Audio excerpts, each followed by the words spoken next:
He raises his head to look at his daughter. She is still beautiful, still full of life. Her eyes still shine with intelligence. But in just a few hours, the cold steel of an executioner will end it all. He sees his only son, strong, young, the son he was always proud of, but he knows he cannot save him either. This man was Thomas Boleyn, a father whose every child was destroyed by one single man, and still he has to serve him, bow before him, because he is the King of England. Many of us have watched series like The Tudors or read novels. They paint Thomas as a monster, a cold, calculating man who used both his daughters for power and political gain, a father who pushed them into the king's bed like pieces on a board. But what if almost everything we think we know about Thomas Boleyn is wrong? What if he actually tried to stop his daughter from marrying King Henry VIII? What if he saw the danger coming and fought against it with everything he had? In this video, we will explore the real story of Anne Boleyn's father, the history they never taught you in school, the evidence that's been hidden in historical archives for nearly 500 years. And by the end, you'll have to decide for yourself, was Thomas Boleyn a bad father, or has history judged him far too harshly? Before we get started, I'd like to ask you to tap the like button. It will help the channel grow and encourage me to uncover more untold historical stories. Please also share it with other history lovers like you. Thomas Boleyn was born around 1476 or 1477 in Norfolk, England. His father was Sir William Boleyn. His mother, Margaret Butler, was the daughter of an Irish earl. He was the eldest surviving child in a massive family of at least 11 children. 3 died young. When Thomas married Lady Elizabeth Howard, daughter of the Earl of Surrey, they had almost nothing.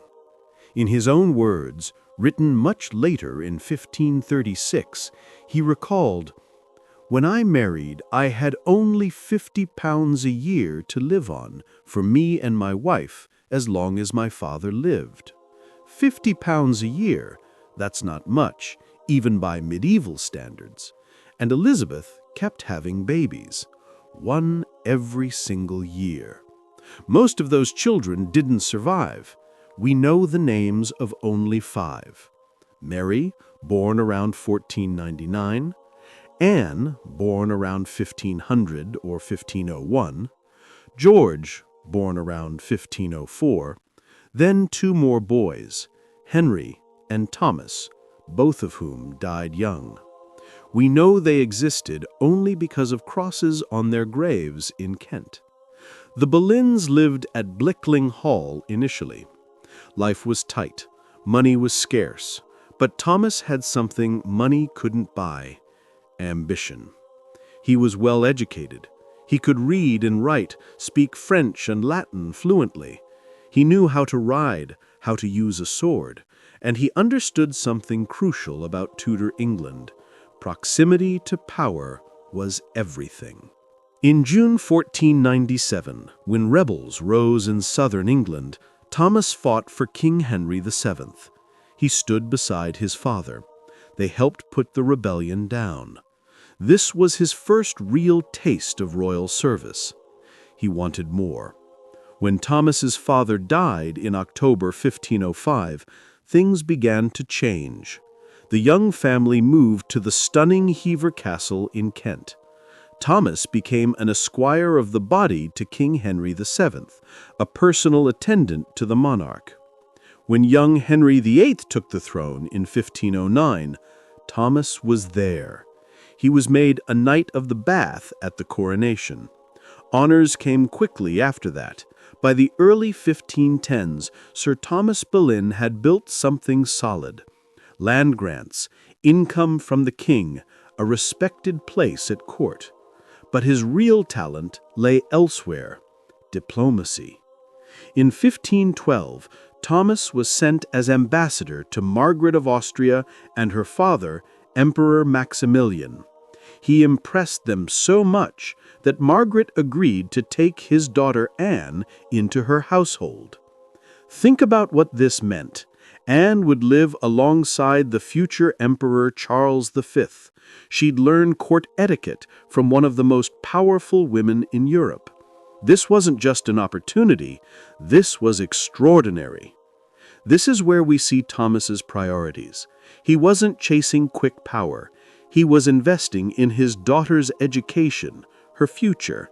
He wanted her ready for the English court when she eventually returned. That same year, 1513, Thomas accompanied King Henry to war in France. They won the Battle of the Spurs. Then international politics shifted. France became England's ally instead of its enemy. Henry VIII decided to send his beautiful teenage sister, Princess Mary, to marry the aging King Louis XII of France. Thomas managed to get both his daughters included in the princess's household. Mary Boleyn traveled with the princess from England. Thomas went with them. Anne was brought over from Margaret's court to join them. And then something happened that changes everything we think we know about Thomas Boleyn. Mary Boleyn stayed behind. She entered the service of the new French queen, Claude, wife of King Francis I. Life at the French court was dazzling but dangerous. Whispers soon followed that the young English girl had caught the king's eye, that she had become too familiar with powerful men.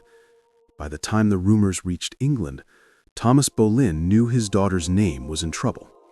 To protect the family's reputation, he quietly called Mary home around 1519 or 1520, in what many believed was an attempt to silence the scandal. They accused Thomas Boleyn of using his daughters for power. But think about it. If he had truly been that kind of man, he would have used Mary's connection with the King of France, not brought her home. After all, France was stronger than England then.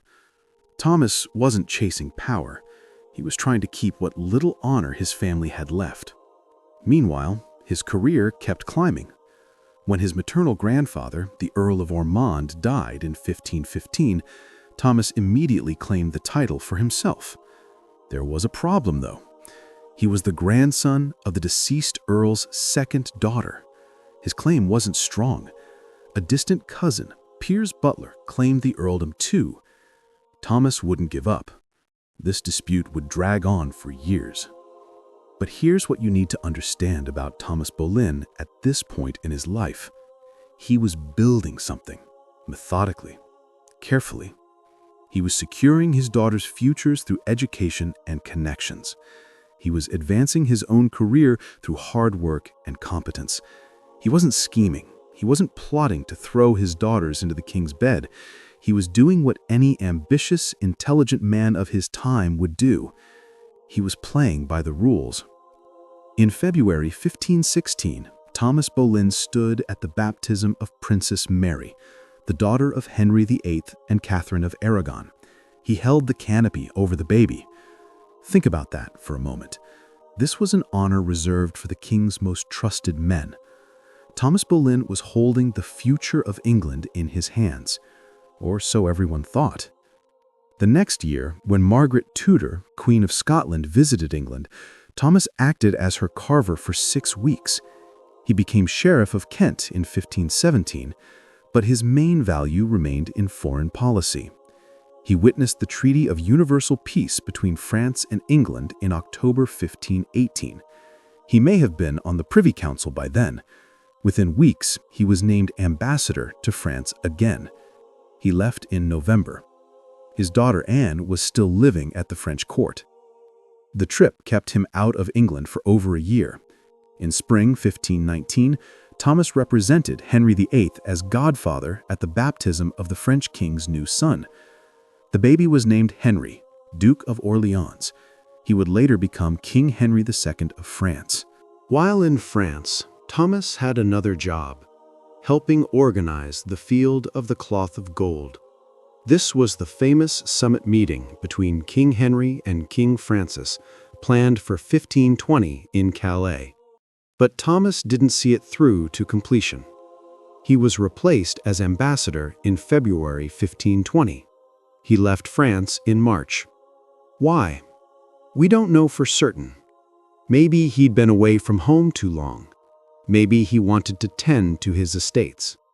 Maybe his personality was too cautious for the role, though that seems unlikely. Caution is exactly what you want in an ambassador. Or maybe he was annoyed. While he'd been away, he'd lost out on the position of comptroller of the royal household. He'd written to Thomas Wolsey, the king's chief minister, to complain about it in 1519. Interestingly, once he was back in England in 1520, he finally secured the position he'd wanted, comptroller of the household. After months of frustration abroad, it must have felt like a small but satisfying victory. But returning home brought disappointment too. His daughter Mary had married William Carey in February 1520. Carey was a gentleman of the king's privy chamber, respectable but not especially wealthy. Some believe Thomas Boleyn wasn't pleased with the match, though there's no proof of it. The king himself had attended the wedding, which meant Thomas couldn't object even if he wanted to. But Mary was facing a problem. She was beautiful, and she had caught the eye of King Henry VIII. In the Tudor court, there was nothing anyone could do when the king took notice. Mary was helpless. Even her father, despite all his power and service to the king, was powerless to protect her. The king could not be refused. Her husband, William Carey, on the other hand, quietly enjoyed the rewards.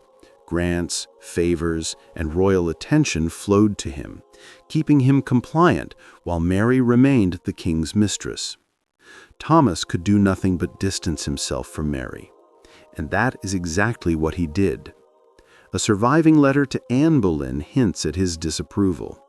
He worried about female honor and chastity, and he was clearly unhappy about the affair.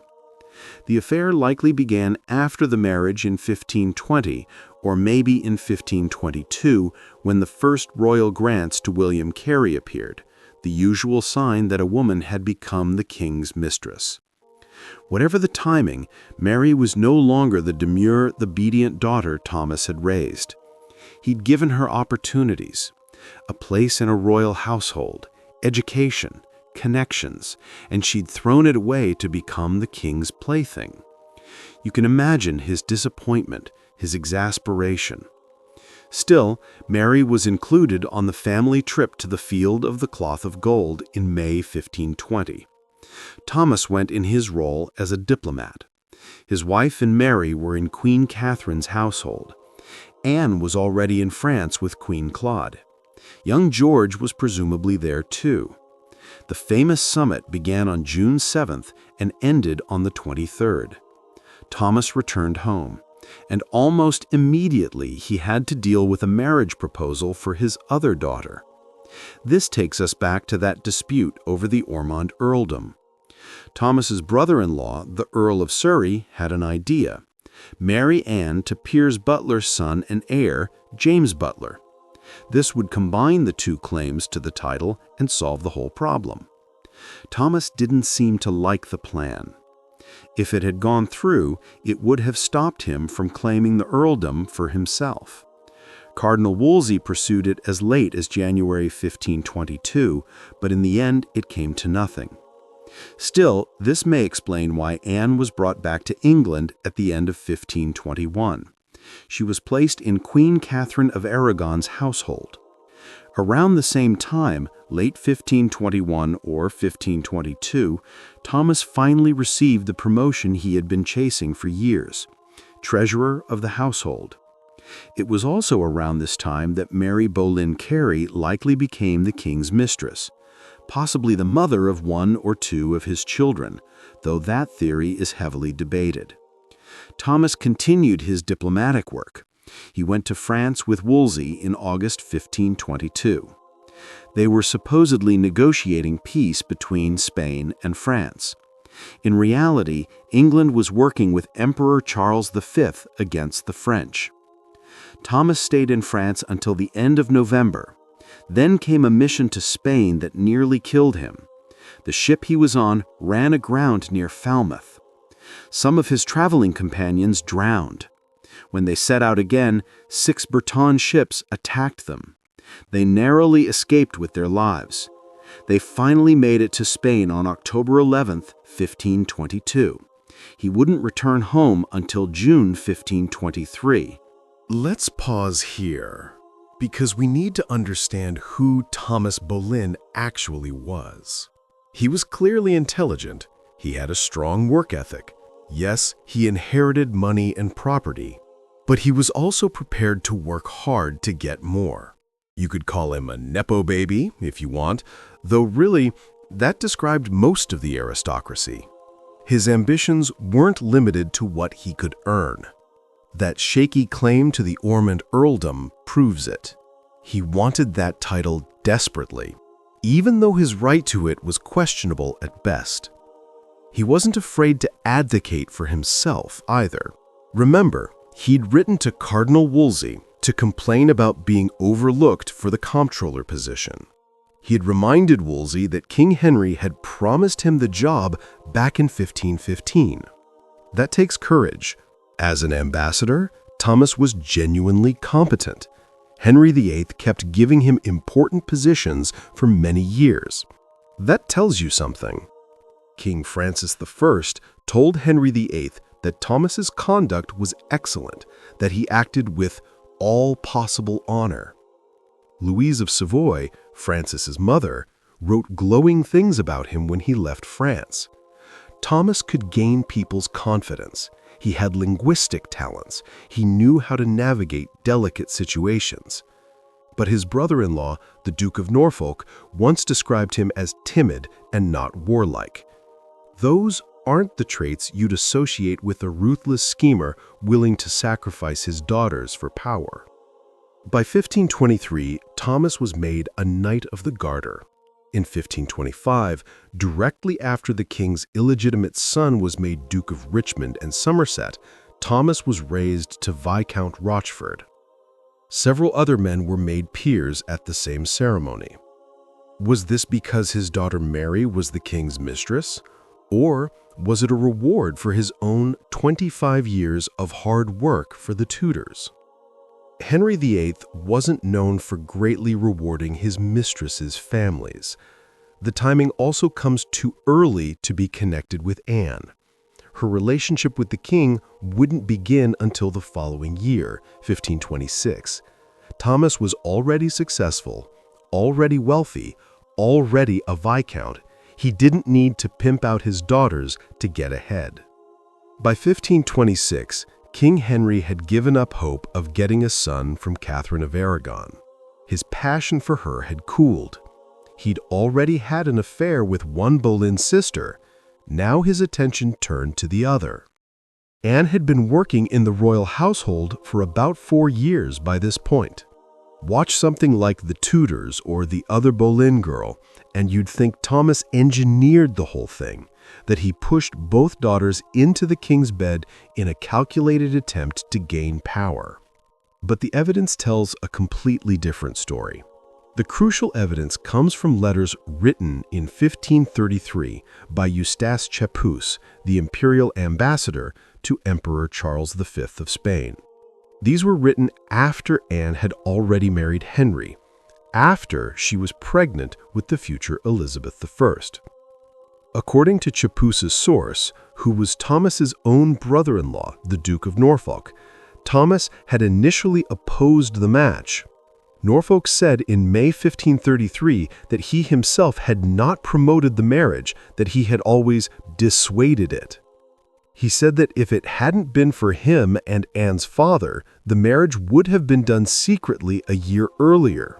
Thomas, Norfolk claimed, had pretended to be mad to have better means of opposing this marriage. According to Chapuys's letter, Anne was very indignant against both of them. 8 days before Chapuys wrote this letter, something revealing happened. Anne was pregnant. She had put in a piece to enlarge her gown, the way women did when they were expecting.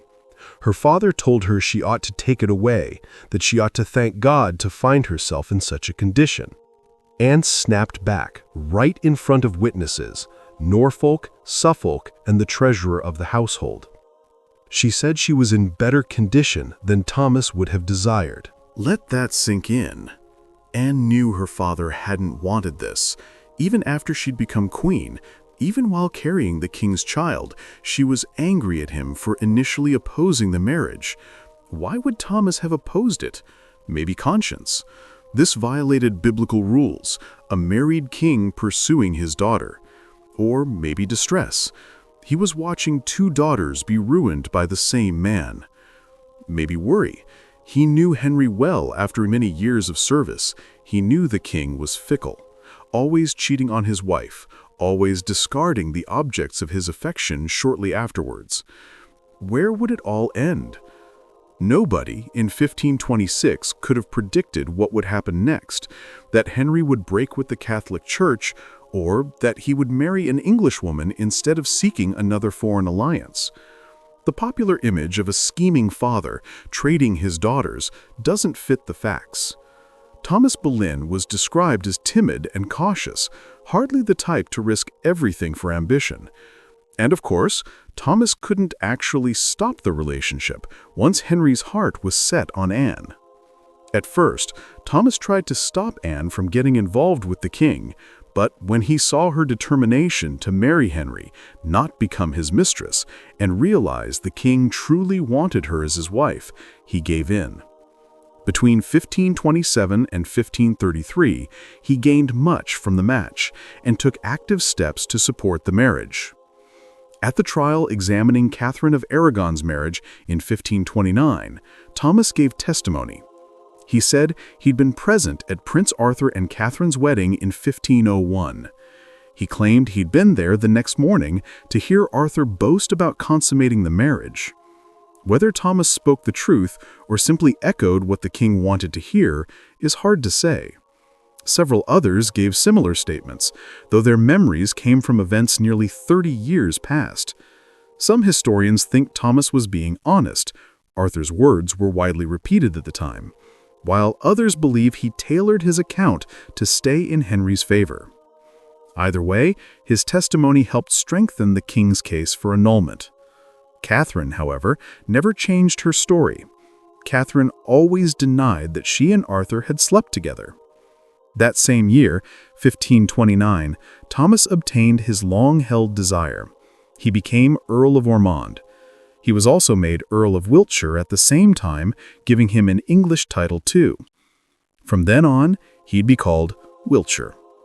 His son George would be known by his father's now subsidiary title, Viscount Rochford.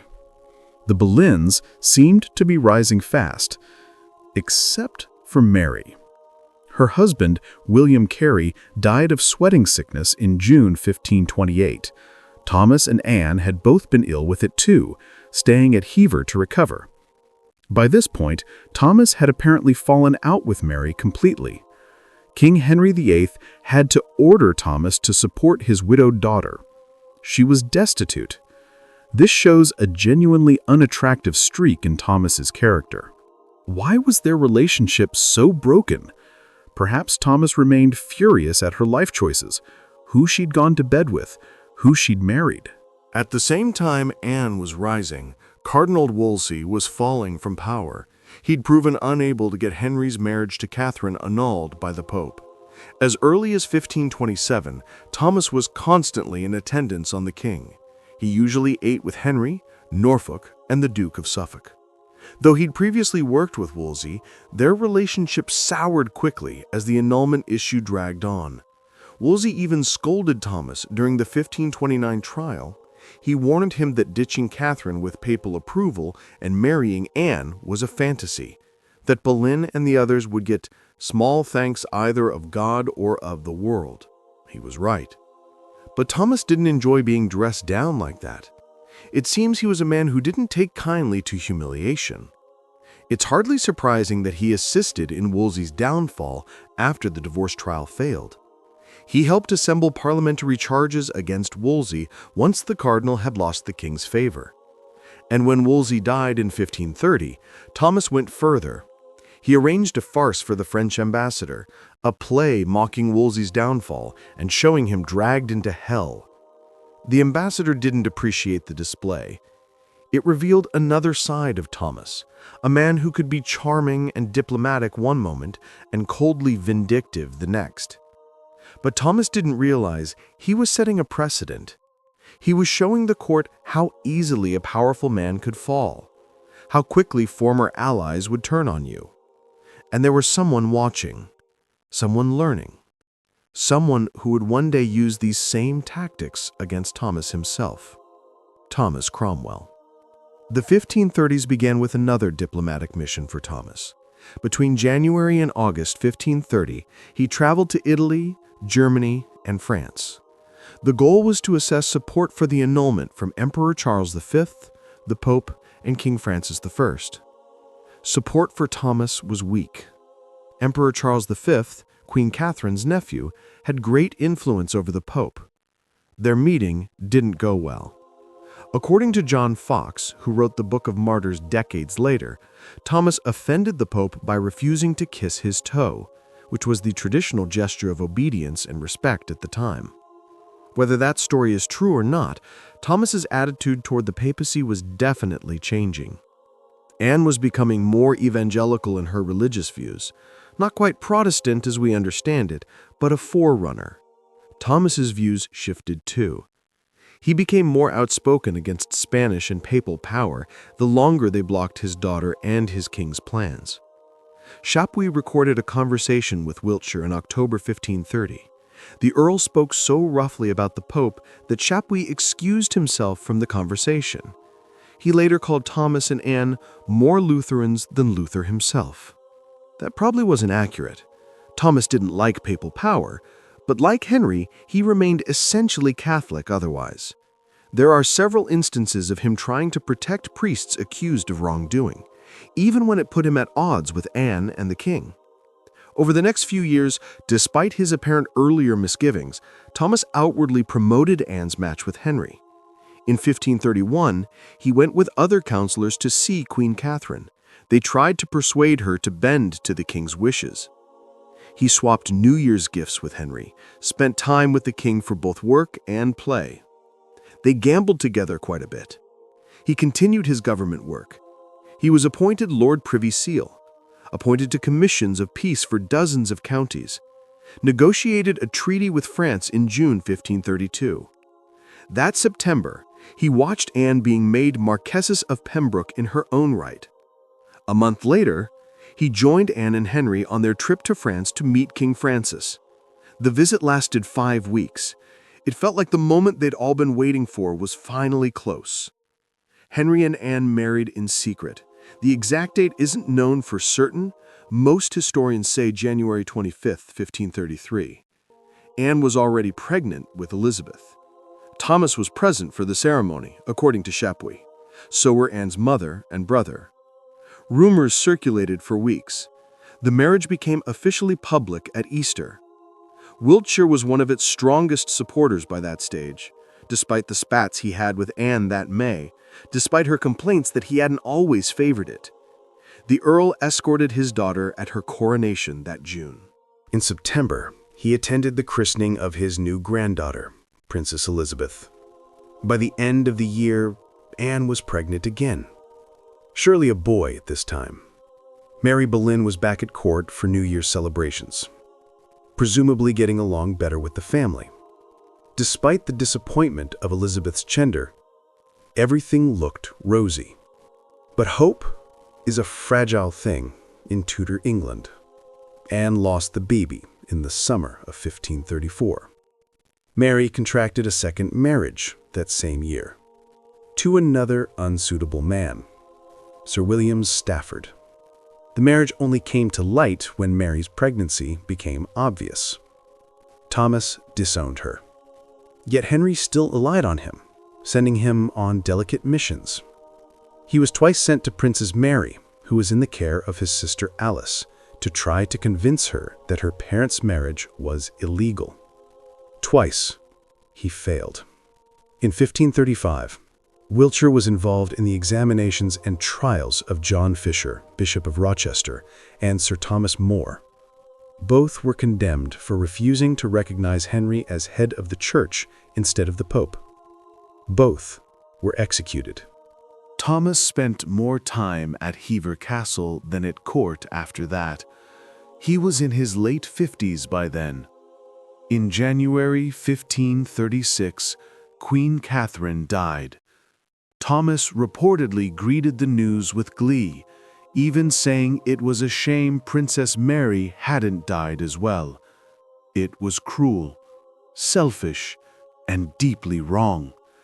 But it was also a serious oversight from an experienced diplomat like Thomas.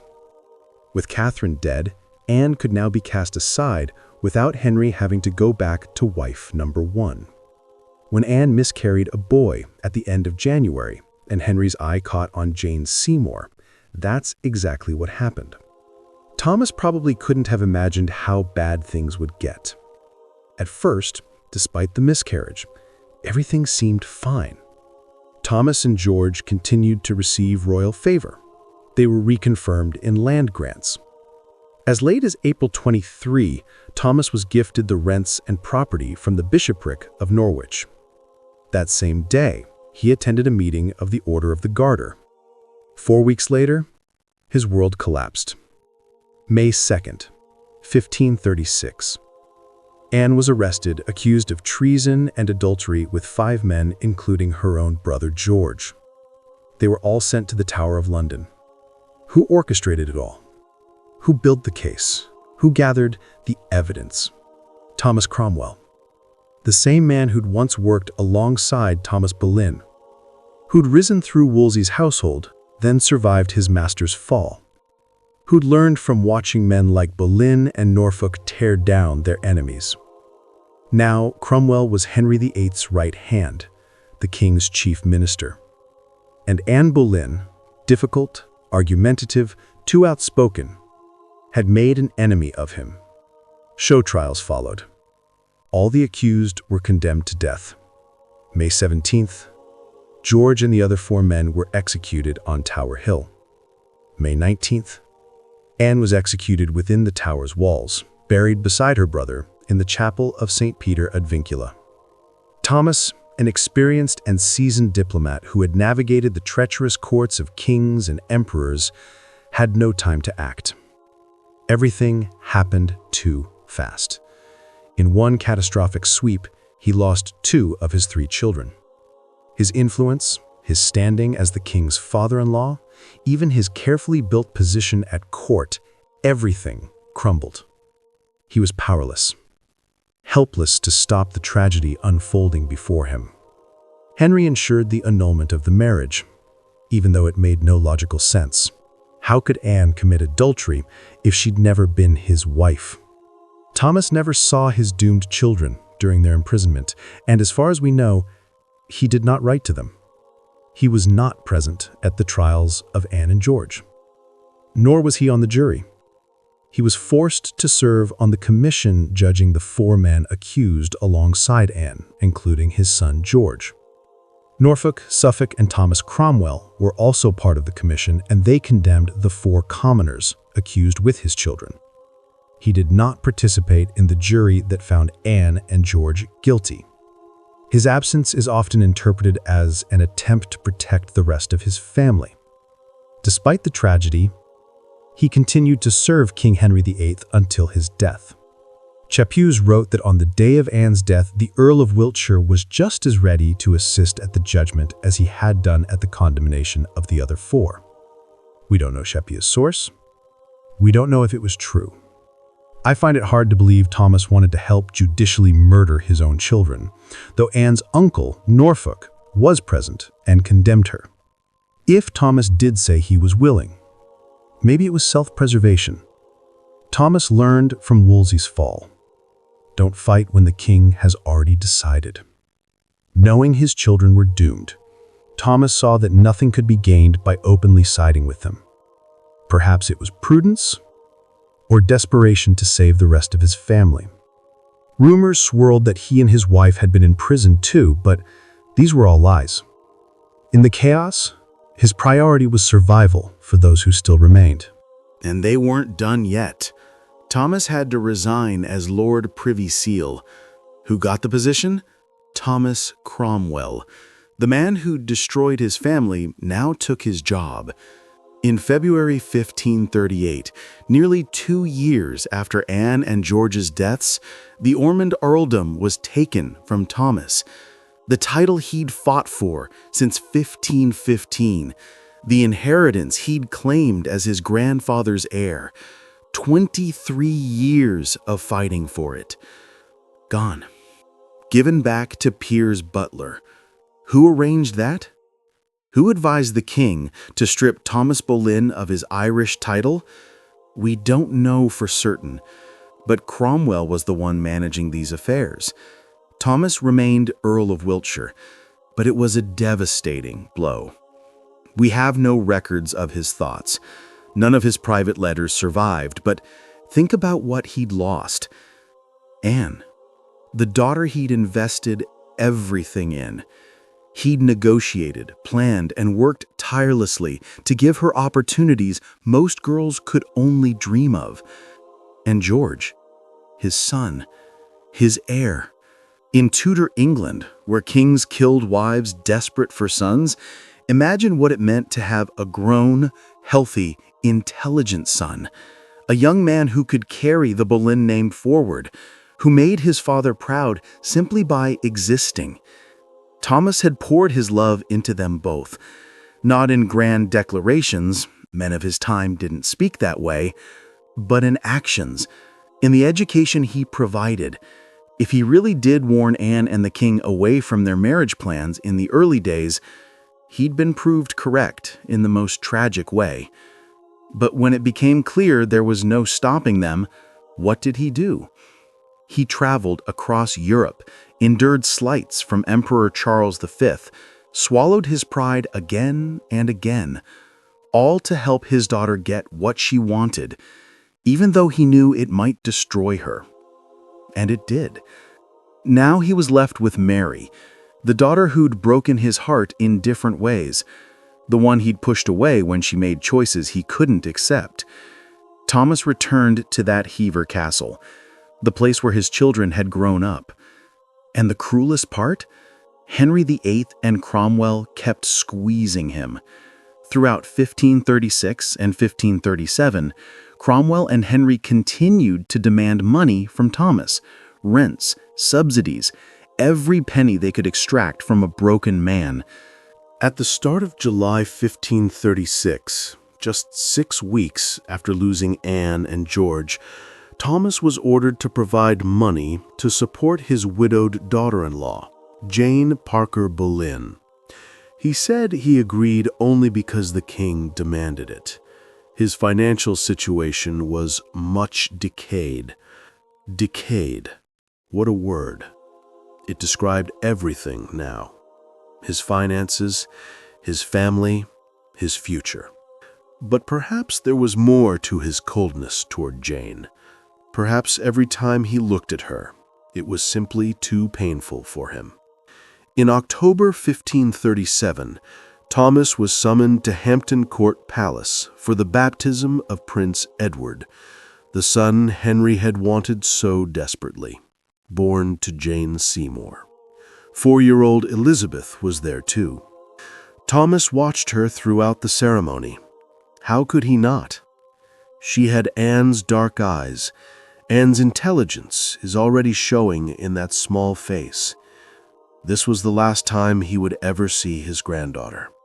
His attendance made him one of the few people present at the baptisms of all 3 of Henry's surviving children. Was it an honor? Or was Henry's particular brand of cruelty forcing a father who'd lost everything to celebrate the son born to the woman who'd replaced his daughter? To witness the child who'd supplanted his granddaughter as heir? A few weeks later, Thomas was at Jane Seymour's funeral. Childbed fever had taken her just 12 days after Edward's birth. There wasn't much of Thomas's life left. Most of what remained was spent at Hever. He was at court for New Year 1538. He traveled with Henry and his entourage that August, going through the motions, serving the man who'd killed his children. In April, his wife Elizabeth died, possibly from tuberculosis. She'd been with him through everything, through the early days of poverty, through the births of all those children, through the rise, through the catastrophic fall. Now she was gone too. His mother was still alive. Though she'd been deemed mentally invalid, at least she'd been spared the knowledge of what had happened to her grandchildren. As 1539 dawned, Thomas sent a New Year's gift to Prince Edward. It was one of the last actions we know of. On March 12, he died at Hever. He was buried in the little church there. His tomb was fairly impressive.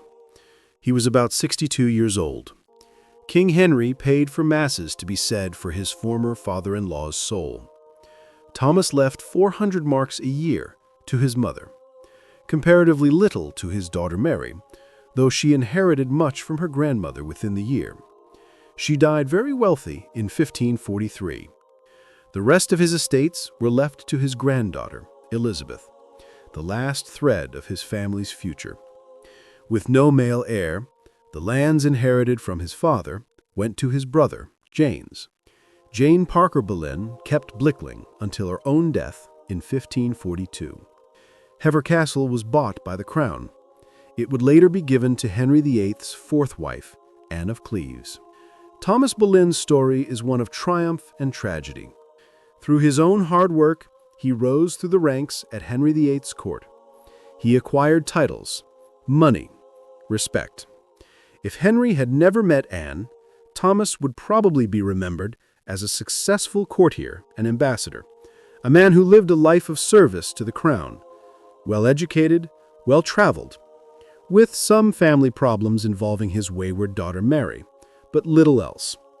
Instead, his life took a tragic turn. Anne's misfortune brought down her brother. It severely undermined everything Thomas had worked for. So, does he deserve his reputation as a grasping parent who pushed his daughters into Henry's arms, who turned his back on them when the king was finished? The evidence says no. He was no angel. He could have been kinder to Mary. He had a vindictive streak, as Wolsey learned. He could be nasty, but there's little evidence he wished his daughters to become royal mistresses. There's strong evidence from Anne's own mouth that the opposite was true. He tried to stop the marriage. He pretended to be mad to oppose it more effectively. Thomas doesn't seem to have the mindset for Machiavellian schemes. He was being carried along by events under Anne and Henry's control, not the other way around. Yes, he eventually supported Anne's marriage after initially opposing it, but survival in Henry VIII's court meant adaptation. It meant knowing when to bend. The alternative was the Tower. Thomas Boleyn was complex, like most real people, neither monster nor saint, just a man trying to navigate impossible circumstances, a father who lost almost everything. Perhaps the saddest part, we'll never know his true feelings. No diary survived, no confession, no private letters. History has judged him harshly. Maybe it's time we reconsidered, because the evidence tells a different story of a father who tried to protect his children, who failed, and who had to keep serving the man who destroyed them. Anne knew the truth. In her final days, did she understand her father had been right all along? We'll never know. But perhaps that's the real tragedy of Thomas Boleyn. Not that he was a monster, but that he was simply a father who lost. Next time you watch a historical drama that shows Thomas Boleyn as a villain, remember this: the real story is always more complicated than fiction, and sometimes the people history calls monsters were just trying to survive in an impossible world. So, what do you think? Was Thomas Boleyn a ruthless schemer or a helpless father caught in Henry VIII's deadly game of power and betrayal? Share your thoughts in the comments below. And if you enjoyed the story, don't forget to like, subscribe, and share to keep more Tudor secrets alive.